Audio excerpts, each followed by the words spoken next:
திருவாசகம் 9 திருப்பொற்சின்னம் முதல் பாடல்.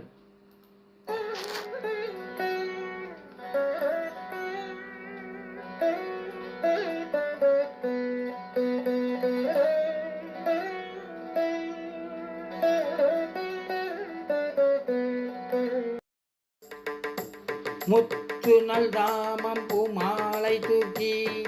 முலை கூடம் தூபம் நல் தீபம் வைமின் சக்தியும் சோமியும் பார்மகளும் நாமகளோடு பல்லாண்டு இசைமின் சித்தியும் கௌரியும் பார்வதியும் கங்கையும் வந்து கவரி கொள்மின் அத்தன் ஐயாரன் அம்மானை பாடி ஆடப்பொற்சின்னம் இடித்து நாமே